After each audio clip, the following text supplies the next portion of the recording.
नमस्कार, न्यूज़ 69 भारत पर तमाम दर्शकों का बहुत बहुत स्वागत है। द्रौपदी मुर्मू के राष्ट्रपति बनते ही आदिवासी समुदाय में हर्ष का माहौल है। एक शिक्षक से अपना करियर शुरुआत करने वाली आदिवासी महिला, जिसने कभी हार नहीं मानी, 2 पुत्र, 1 पुत्री एवं पति ने साथ छोड़ा, परंतु समाज सेवा का काम इन्होंने कभी नहीं छोड़ा।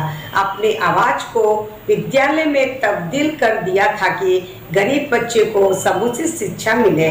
आज इनका शपथ ग्रहण समारोह मनमोहक रहा। आइए आप भी देखिए कैसा रहा इनका शपथ ग्रहण समारोह। The President's bodyguard here, their commandant, Colonel Anup Tiwari, the second in command, Lieutenant Colonel Ramakant Yadav. राष्ट्रपति अंगरक्षकों की रेजिमेंट भारतीय सेना की सबसे पुरानी रेजिमेंट है और इस रेजिमेंट की स्थापना सन 1773 में वॉरेन हेस्टिंग्स ने की थी। सबसे पहले इसे द गार्ड ऑफ मुगल्स कहा गया था, लेकिन बाद में इसे अनेक नाम दिए गए। इस रेजिमेंट का गठन एक विशिष्ट घुड़सवार यूनिट के रूप में हुआ। स्वतंत्रता के बाद कई बार राष्ट्रपति अंगरक्षक ने अनेक युद्ध में अपने युद्ध कौशल का परिचय दिया। राष्ट्रपति अंगरक्षक के सैनिक समारोहिक औपचारिकताओं में दक्ष हैं। वे प्रशिक्षित घुड़सवार और कुशल टैंक चालक भी हैं। The President's bodyguard on magnificent dark bay and bay-colored mounts. And in fact, the guards are riding steeds that are the tallest held by any mounted unit in the country, at a minimum of 15.5 hands, and these magnificent horses are very well looked after by the 44 Military Veterinary Hospital. A unique, distinct regiment. The personnel are handpicked, all of them at least 6 feet tall. And of course, besides performing ceremonial duties for the President, the officers and men of the bodyguards are trained horsemen, paratroopers and tanksmen. Chushul in 1962, in the Western Theatre in 1965, and in Operation Pavan in Sri Lanka in 1988. They've all seen action there.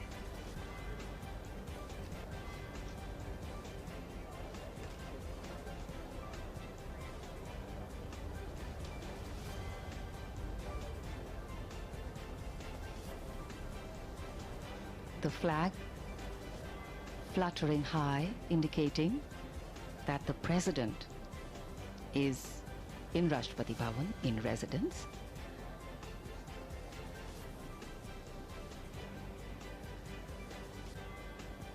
Equality, freedom, justice, pluralism, tolerance, respect, participation. The list of values that a democracy stands for include that which has been stated by earlier generations and also those which evolve as time goes by. To keep up with the times, to yet bring in tradition so that the past and the future are connected by the present.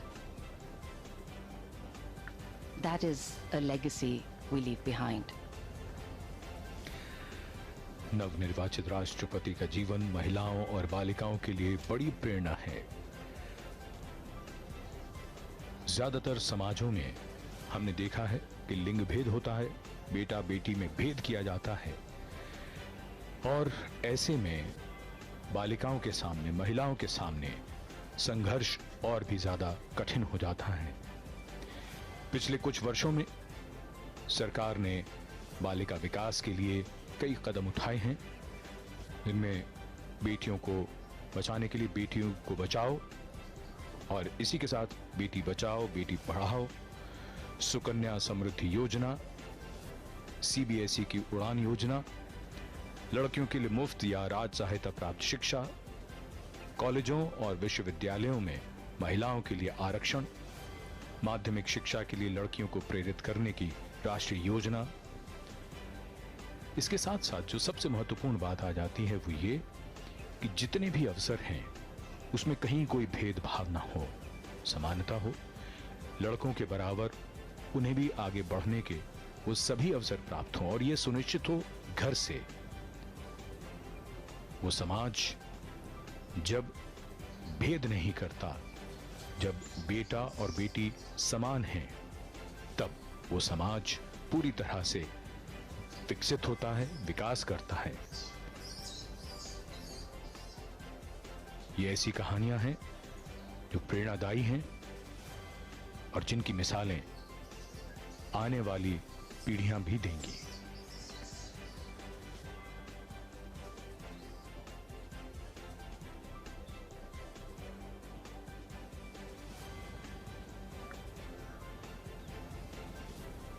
In a short while from now, we shall see the arrival here at the forecourt of the President, Shri Ramnath Kovind, and the President-elect, Srimati Draupadi Murmu.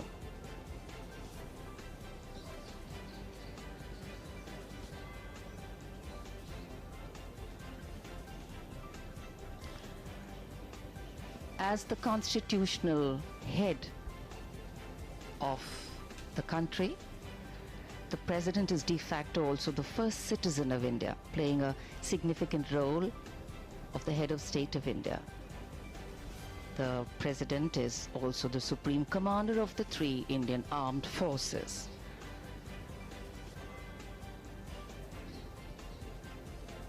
It is laid down in our constitution that the President has the responsibility and the authority to accord with, to defend and protect the Constitution and its rule of law.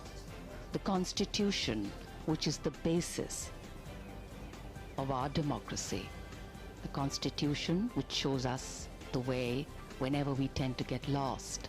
The Constitution, which ensures the values of dignity for all, equality, equity, brotherhood, fraternity, and justice.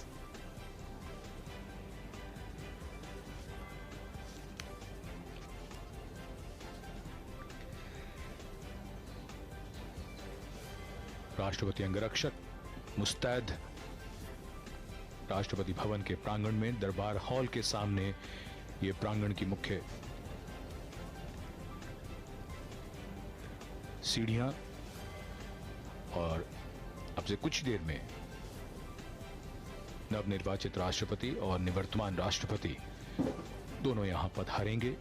उसके बाद उन्हें राष्ट्रीय salute दिया जाएगा और फिर वो प्रस्थान करेंगे संसद भवन के केंद्रीय कक्ष की ओर। ये दृश्य राष्ट्रपति भवन की ओर से, और यहां दरबार हॉल में निवर्तमान राष्ट्रपति और नवनिर्वाचित राष्ट्रपति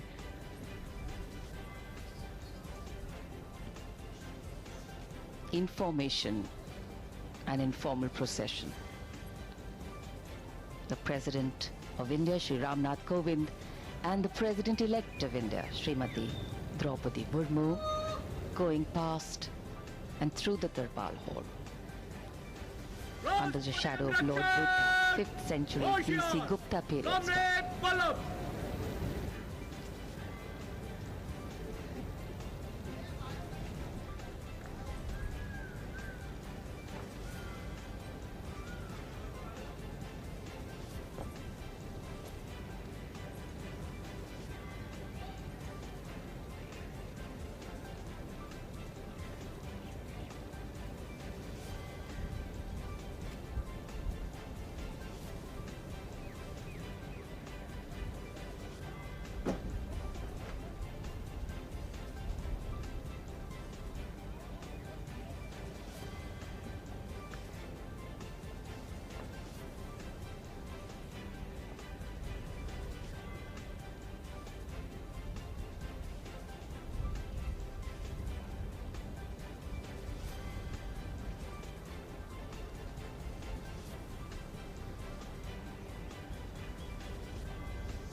dignitaries moving towards the dais for the national salute. राष्ट्रपति अंगरक्षक सलामी देगा राष्ट्र सल्यूट मध्याब्दक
President Ramnath Kovind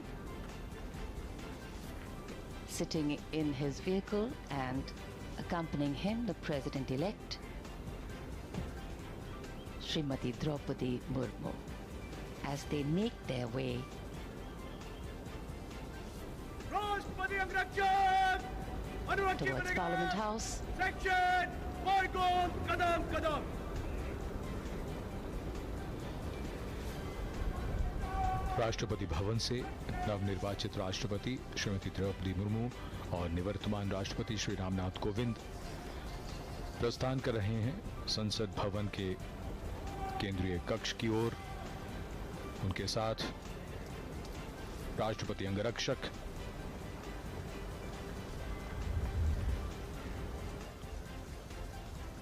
विशाल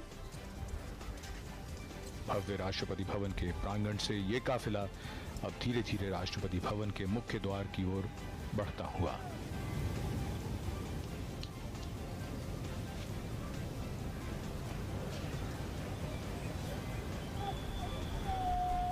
भारत के लोकतंत्र का एक महत्वपूर्ण दिन, खास मौका। देश की 15वीं राष्ट्रपति अब से कुछ ही देर में शपथ लेंगी।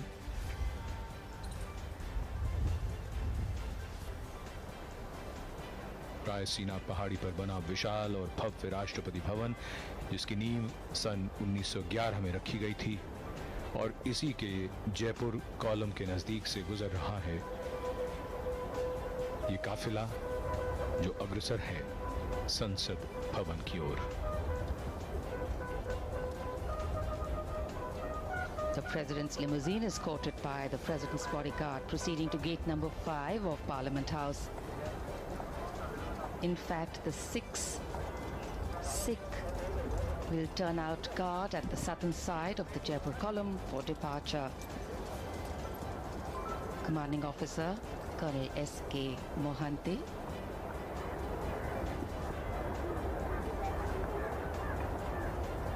personnel from the 3 services, and we showed you shots of this earlier, have lined up the path with arms on the route and will present arms as the dignitaries pass by.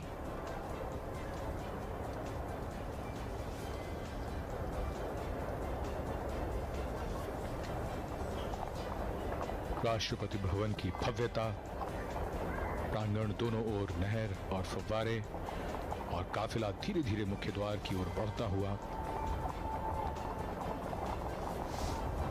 विशाल लोहे का मुख्य द्वार जो विशेष अवसरों पर खोला जाता है, और आज ऐसा ही विशेष अवसर है जब भारत की 15वीं राष्ट्रपति अब से कुछ ही देर में शपथ ग्रहण करेंगी।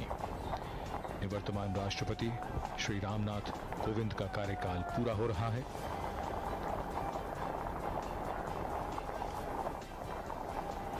और ये काफिला धीरे धीरे रायसीना पहाड़ी से अब विजय चौक की ओर बढ़ता हुआ, वहां से बाईं ओर संसद भवन है जो गंतव्य है इस काफिले का।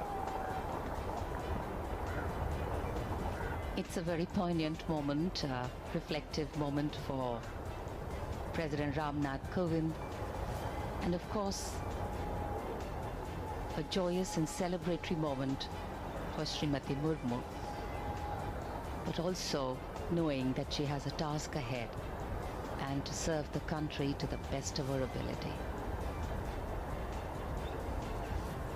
The guard and personnel from the three services lining the path with the fundamental responsibility of maintaining the integrity of the Constitution of India. The president of the largest democracy in the world is vested with specific legislative and judicial and financial powers, among many others, to ensure that the sanctity of the Constitution is upheld. And Indian democracy is the result of the great gift our founding fathers gave us. The gift of a constitution that, other than being the longest written constitution in the world, holds in its embrace the firmness to provide us solid and strong roots, and the liberalism to give us wings to grow, fly, and change.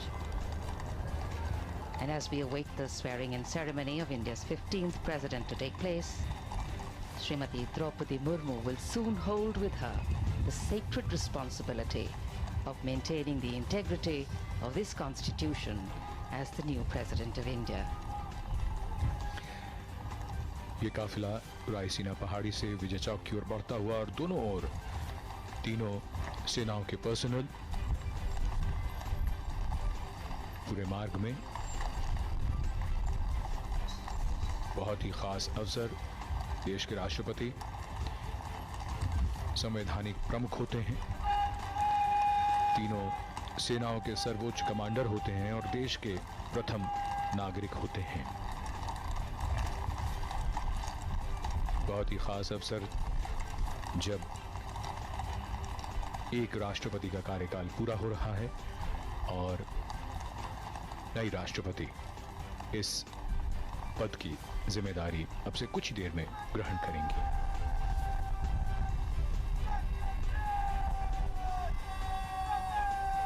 There invariably is, as a form of mainstream dialogue, a recurring reference to the values a democratic nation rests on, and moving these values from paper to people is the true test of democratic governance. Srimati Murmu, as she will shortly take oath today, will be wanting to ensure that she centers her tenure around these values and principles. The values and principles that she's always held dear, in sync with the form of governance she sits atop as its constitutional head. Principles of action that sustain society and democracy to be stable and successful at both the political and social levels. And it is because the scope of these often are justified and vehemently defended values is so far-reaching that they are debated and discussed at the public level. The President's limousine on its way to gate number 5.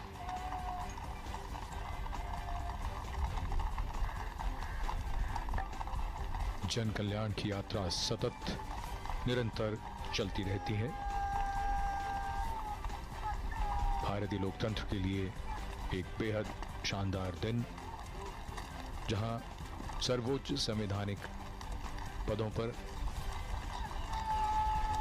किस तरीके से हस्तांतरण होता है, ये इसके हम सब गवाह बन रहे हैं, साक्षी बन रहे हैं। और ये हमारे लोकतंत्र की, हमारी लोकतांत्रिक विरासत की ये खूबसूरत तस्वीर।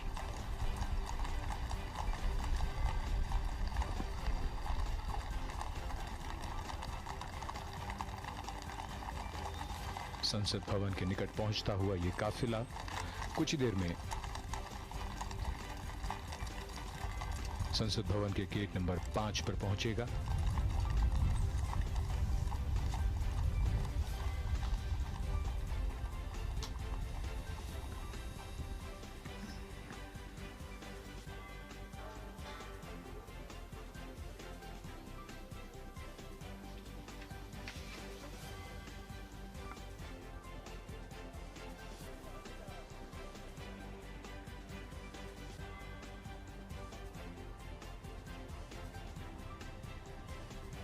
the carcade making its entry to Parliament House.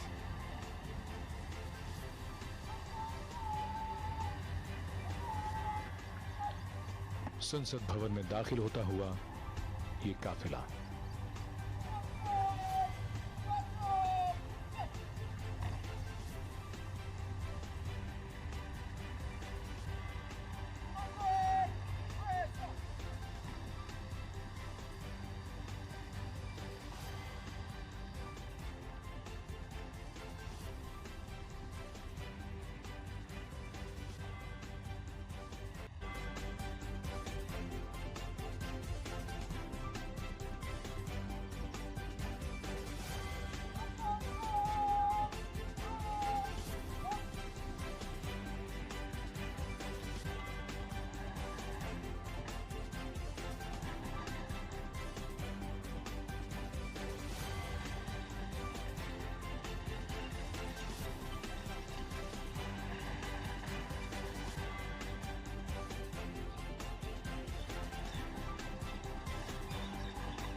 Parliament, wherein in just a few moments from now, Madam Draupadi Murmu will be sworn in as the 15th President of India.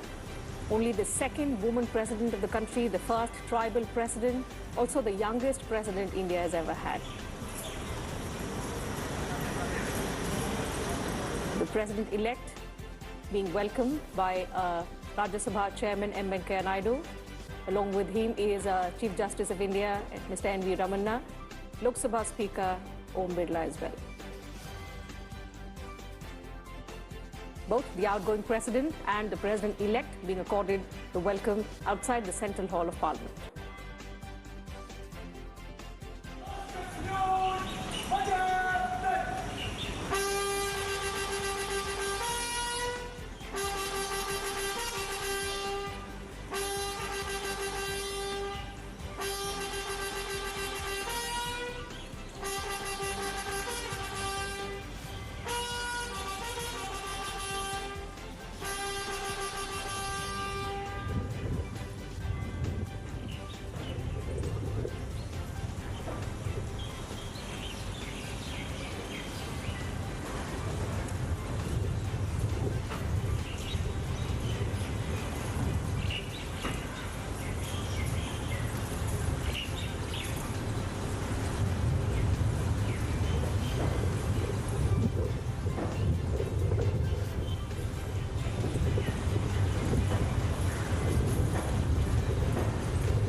That's the tradition, the discipline that, we see every 5 years when the outgoing president escorts the president-elect from the Rashtrapati Bhavan to the parliament premises, wherein in the iconic Central Hall of Parliament, the president-elect takes oath of office.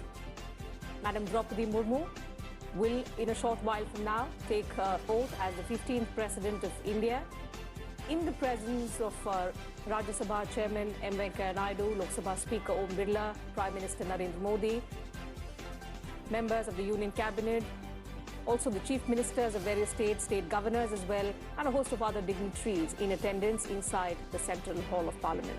Chief Justice of India, Mr. N.V. Ramanna, will administer the oath of office to Madam Draupadi Murmu, who will, in a short while from now, take oath as the 15th President of India from the iconic Central Hall of Parliament. बिल्कुल अपने आप में ये ऐतिहासिक तस्वीरें कुछ ही पलों में नवनिर्वाचित राष्ट्रपति द्रौपदी मुर्मू देश के सर्वोच्च संवैधानिक पद की शपथ लेंगी। आजादी के बाद जन्म लेने वाली वो पहली राष्ट्रपति होंगी, साथ ही दूसरी महिला राष्ट्रपति और जनजातीय समुदाय से राष्ट्रपति पद तक का सफर तय करने वाली पहली महिला।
राष्ट्रपति महोदय, आदेश हो तो निर्वाचन आयोग से प्राप्त निर्वाचित राष्ट्रपति के निर्वाचन का प्रमाणन पढ़ा जाएगा।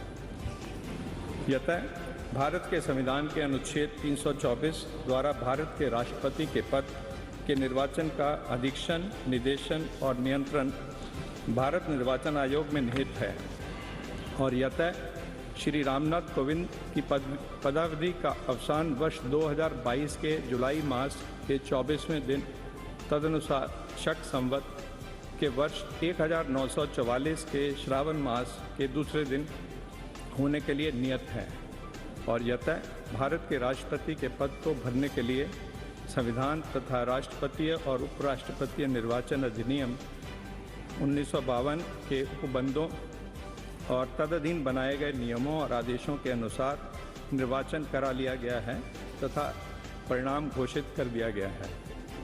अब इसलिए भारत निर्वाचन आयोग एतद द्वारा प्रमाणित करता है कि श्रीमती द्रौपदी मुर्मू वर्ष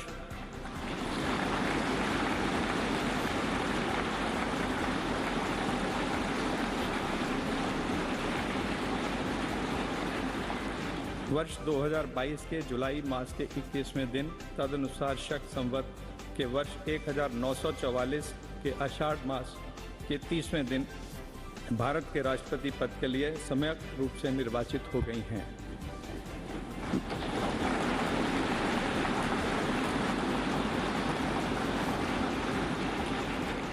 भारत गणराज्य के 73वें वर्ष में हमारे हस्ताक्षर और भारत निर्वाचन आयोग की मोहर से वर्ष 2022 के जुलाई मास के इस 21वें दिन तदनुसार शक संवत के वर्ष 1944 के आषाढ़ मास के 30वें दिन प्रदत्त किया गया।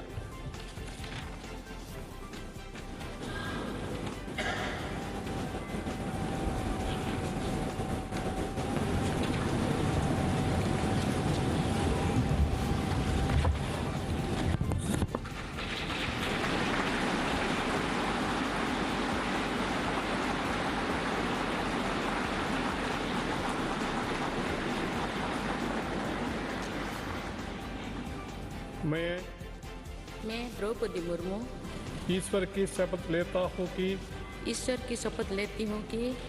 मैं श्रद्धापूर्वक भारत के राष्ट्रपति के पद का कार्यपालन करूँगी तथा अपनी पूरी योग्यता से संविधान और विधि का परिरक्षण, संरक्षण और प्रतिरक्षण करूंगी और मैं भारत की जनता की सेवा और कल्याण में निरत रहूंगी।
राष्ट्रपति महोदया, आपका आदेश हो तो आपके पद ग्रहण की उद्घोषणा की जाए और उसे भारत के राजपत्र में प्रकाशित किया जाए। इसकी सूचना प्रमुख सेना केंद्रों तथा विदेश स्थित सभी भारतीय मिशनों, राज्य सरकारों तथा संघ शासित प्रदेशों क्षेत्रों के प्रशासकों को भेजी जाए। भारत सरकार के सभी मंत्रालयों और विभागों को भी सूचना तथा आवश्यक आदेश जारी करने हेतु भेजा जाए।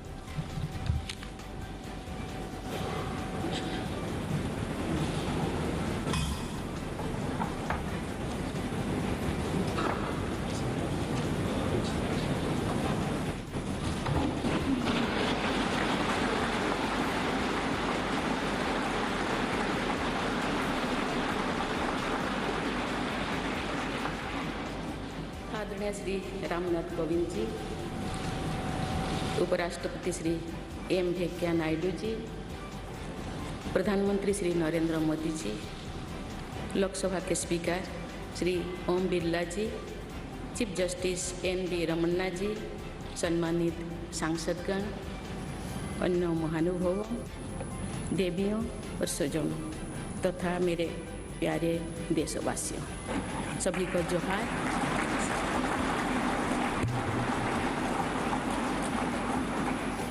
भारत के सर्वोच्च संवैधानिक पद पर निर्वाचित करने के लिए मैं सभी सांसदों और सभी विधानसभा सदस्यों का हार्दिक आभार व्यक्त करती हूँ।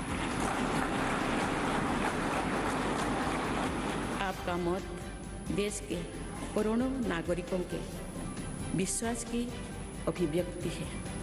मैं भारत के समस्त नागरिकों की आशा, आकांक्षा और अधिकारों की प्रतीक इस पवित्र संसद से सभी देशवासियों का पूरी विनम्रता से अभिनंदन करता हूँ।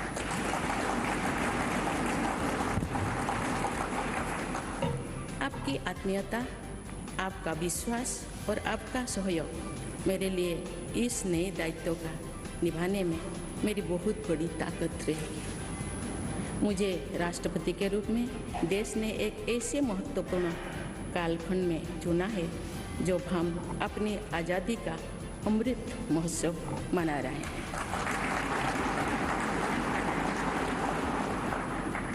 आज से कुछ दिन बाद ही देश अपनी स्वाधीनता के 75 वर्ष पूरी करेगा। ये भी एक संयोग है कि जब देश अपनी आज़ादी के 50वें वर्ष का पर्व मना रहा था, तभी मेरे राजनीतिक जीवन की शुरुआत हुई थी। और आज आज़ादी के 75वें वर्ष में मुझे ये नया दायित्व मिला है। ऐसे ऐतिहासिक समय में जब भारत अगले 25 वर्षों के विजन को हासिल करने के लिए पूरी ऊर्जा से जुटा हुआ है, मुझे ये जिम्मेदारी मिलना मेरा बहुत बड़ा सौभाग्य है। मैं देश की ऐसी पहली राष्ट्रपति भी हूँ जिसका जन्म आज़ाद भारत में हुआ है। हमारे स्वाधीनता सेनानियों ने आज़ाद हिंदुस्तान के हम नागरिकों से जो अपेक्षाएं की थी, उनकी पूर्ति के लिए इस अमृत काल में हमें तेज गति से काम करना होगा। इन 25 वर्षों में अमृत काल की सिद्धि का रास्ता 2 पटरियों पर आगे बढ़ेगा, सबका प्रयास और सबका कर्तव्य। भारत के उज्जवल भविष्य की नई विकास यात्रा हमें सबके प्रयास से करनी है, कर्तव्य पथ पर चलते हुए करनी ही है। काल यानी 26 जुलाई को कारगिल विजय दिवस भी है। ये दिन भारत की सेनाओं के शौर्य और संयम दोनों का ही प्रतीक है।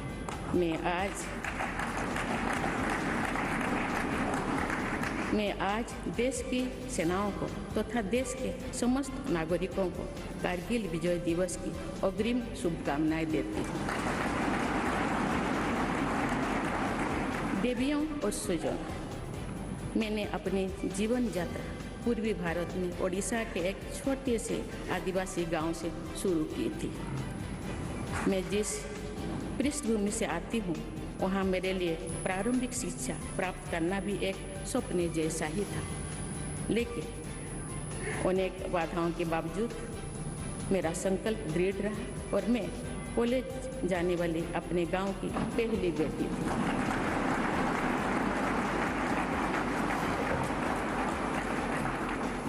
मैं जनजातीय समाज से हूँ और वार्ड काउंसिलर से लेकर भारत की राष्ट्रपति बनने तक का अवसर मुझे मिला है। ये लोकतंत्र की जननी भारतवर्ष की महानता है। ये हमारे लोकतंत्र की ही शक्ति है कि उसमें एक गरीब घर के पैदा होने बेटी, दूर सुदूर आदिवासी क्षेत्र में पैदा हुई बेटी भारत के सर्वोच्च संवैधानिक पद तक पहुंच सकती है। राष्ट्रपति के पद पहुंचना मेरी व्यक्तिगत उपलब्धि नहीं है, ये भारत की प्रत्येक गरीब की उपलब्धि है। मेरा निर्वाचन इस बात का सबूत है कि भारत में गरीब सपने भी देख सकता है और उन्हें पूरा भी कर सकता है।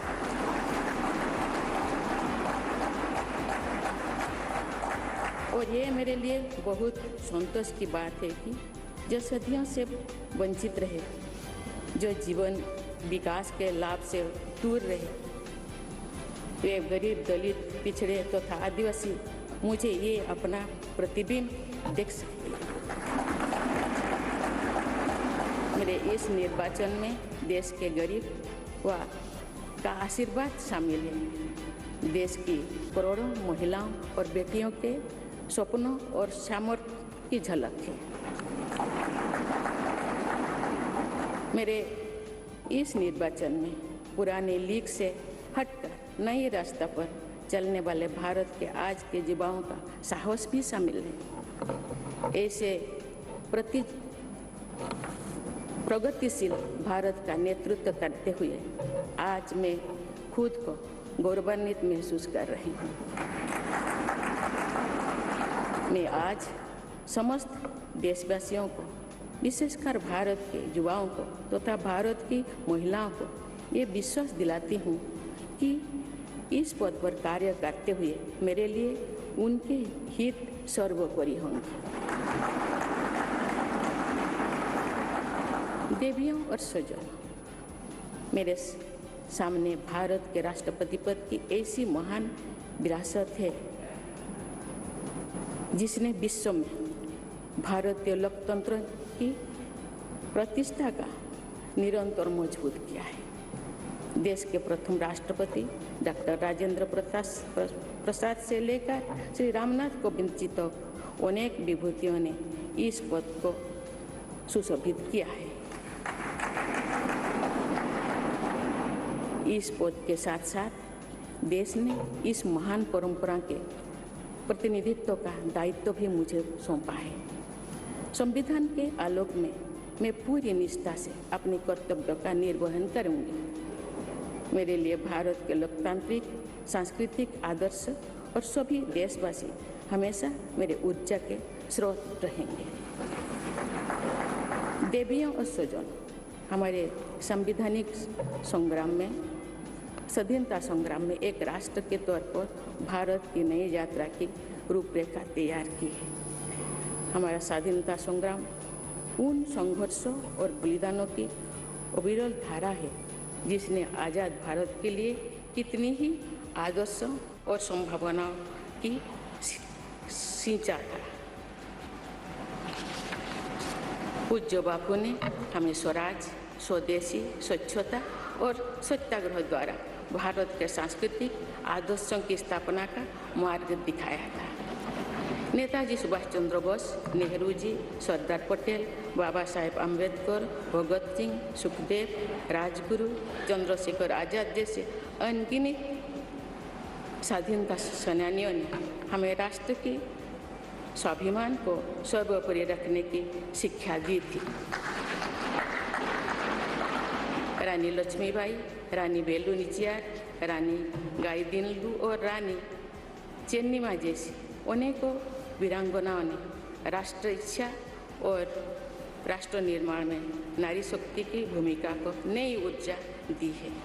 संथाल क्रांति, पाइक क्रांति से लेकर कोल क्रांति और भील क्रांति ने स्वतंत्रता संग्राम में आदिवासी योगदान को और सशक्त किया।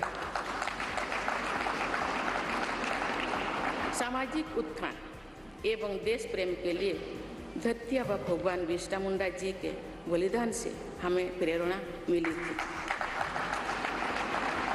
मुझे खुशी है कि आज़ादी की लड़ाई में जनजातीय समुदाय के योगदान को समर्पित अनेक म्यूजियम देश भर में बनवाया जा रहा है। देवियों और स्वजनों, एक संसदीय लोकतंत्र के रूप में 75 वर्ष में भारत ने प्रगति के संकल्प को सहभागिता एवं सर्वसम्मति से आगे बढ़ाया है। विविधताओं से भरे अपने देश में हम अनेक भाषा, धर्म, संप्रदाय, खान पान, रहन सहन, रीति रिवाजों का अपनाते हुए एक भारत श्रेष्ठ भारत के निर्माण में सक्रिय है। आज़ादी के 75वें वर्ष के अवसर पर आया है अमृतकाल।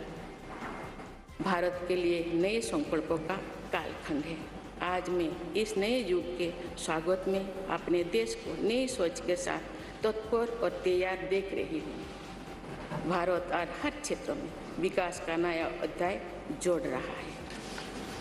कोरोना महामारी के वैश्विक संकट का सामना करने में भारत ने जिस तरह का सामर्थ्य दिखाया है, उसने पूरे विश्व में भारत की साख बढ़ाया है।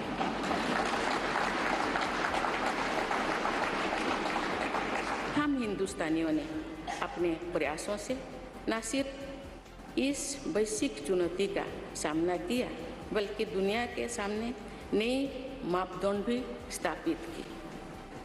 कुछ दिन पहले भारत ने कोरोना वैक्सीन की 200 करोड़ डोज लगाने का कीर्तिमान बनाया। इस पूरी लड़ाई में भारत के लोगों ने जिस संयम, साहस और सहयोग का परिचय दिया, वो एक समाज के रूप में हमारी बढ़ती हुई शक्ति और संवेदनशीलता का प्रतीक है। भारत ने इन मुश्किल हालात में न केवल खुद को संभाला, बल्कि दुनिया की मदद भी की। कोरोना महामारी से बने माहौल में आज दुनिया भारत को नए विश्वास से देख रही है। दुनिया की आर्थिक स्थिरता के लिए, सप्लाई चेन की सुगमता के लिए और वैश्विक शांति के लिए दुनिया को भारत से बहुत उम्मीदें हैं। आगामी महीनों में भारत अपनी अध्यक्षता में G20 ग्रुप की मेजबानी भी करने जा रही है। इसमें दुनिया के 20 बड़े देश भारत की अध्यक्षता में वैश्विक विषयों पर मंथन करेंगे। मुझे विश्वास है भारत में होने वाले इस मंथन से जो निष्कर्ष और नीतियाँ निर्धारित होंगे, उनसे आने वाले दशकों की दिशा तय होगी। देवियों और स्वजनों, दशकों पहले मुझे रायरंगपुर में श्री अरबिंदो इंटीग्रल स्कूल में शिक्षक के रूप में कार्य करने का अवसर मिला था। कुछ ही दिनों के बाद श्री अरबिंदो जी की 150वीं जन्म जयंती मनाई जाएगी। शिक्षा के बारे में श्री अरबिंदो के विचारों ने मुझे निरंतर प्रेरित किया है। जनप्रतिनिधि के रूप में विभिन्न पदों पर कार्य करते हुए और फिर राज्यपाल के रूप में भी मेरा शिक्षण संस्थानों के साथ सक्रिय जुड़ाव रहा है। मैंने देश के युवाओं के उत्साह और आत्मबल को करीब से देखा है। हम सभी के श्रद्धेय अटल जी कहा करते थे कि देश के युवा जब आगे बढ़ते हैं तो वे सिर्फ अपने ही भाग्य नहीं बनाते, बल्कि देश का भी भाग्य बनाते हैं।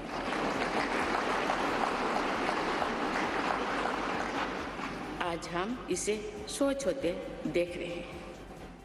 वोकल फॉर लोकल से लेकर डिजिटल इंडिया तक हर क्षेत्र में आगे बढ़ रहा आज का भारत विश्व के साथ कदम से कदम मिलाकर औद्योगिक क्रांति 4.0 के लिए पूरी तरह भारत तैयार है। रिकॉर्ड संख्या में बन रहे स्टार्टअप्स में, नए नए इनोवेशंस में, दूर सुदूर क्षेत्रों में डिजिटल टेक्नोलॉजी की स्वीकार्यता में भारत के युवाओं की बड़ी भूमिका है। बीती वर्षों में भारत ने जिस तरह महिला सशक्तिकरण के लिए निर्णय लिए हैं, नीतियाँ बनाई गई है, इससे भी देश में एक नई शक्ति का संचार हुआ है। मैं चाहती हूँ कि हमारी सभी बहनें व बेटियाँ अधिक से अधिक सशक्त हो तथा वे देश के हर क्षेत्र में अपना योगदान बढ़ाती रहें। मैं अपने देश के युवाओं से कहना चाहती हूँ कि आप न केवल अपने भविष्य का निर्माण कर रहे हैं, बल्कि भविष्य के भारत की नींव भी रख रहे हैं। देश के राष्ट्रपति के तौर पर मेरा हमेशा आपको पूरा सहयोग रहेगा। देवियों और सुजों, विकास और प्रगतिशीलता का अर्थ निरंतर आगे बढ़ना होता है, लेकिन साथ ही अपने अतीत का ज्ञान भी उतना ही आवश्यक है। आज जब विश्व सस्टेनेबल प्लानेट की बात कर रहे हैं, तो उसमें भारत की प्राचीन परंपराओं, हमारे अतीत की सस्टेनेबल लाइफस्टाइल की भूमिका और बढ़ जाती है। मेरा जन्म तो उस जनजातीय परंपरा से हुआ है जिसने हजारों वर्ष से प्रकृति के साथ तालमेल बनाकर जीवन को आगे बढ़ाया है। मैंने जंगल और जलाशयों के महत्व को अपने जीवन में महसूस किया है। हम प्रकृति से जरूरी संसाधन लेते हैं और उतनी ही श्रद्धा से प्रकृति से सेवा भी करते हैं। यहाँ संवेदनशीलता का आज वैश्विक अनिवार्यता बन गया है। मुझे इस बात की प्रसन्नता है कि भारत पर्यावरण संरक्षण के क्षेत्र में विश्व का मार्गदर्शक बन रहा है। देवियों और स्वजन, मैंने अपने अब तक के जीवन में जौन सेवा में ही जीवन की सार्थकता को अनुभव किया है।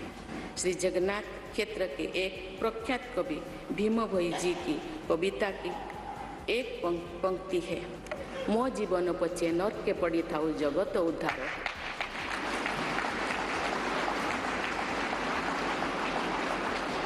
अर्थात अपने जीवन के हित और हित से बड़ा जगत कल्याण के लिए कार्य करना होता है। जगत कल्याण की इसी भावना के साथ मैं आप सब के विश्वास पर खरा उतरने के लिए पूरी निष्ठा व लगन से काम करने के लिए सदैव तत्पर रहूँगी। आइए हम सभी एकजुट होकर समर्पित भाव से कर्तव्य पथ पर आगे बढ़े तथा वैभवशाली व आत्मनिर्भर भारत का निर्माण करें। धन्यवाद।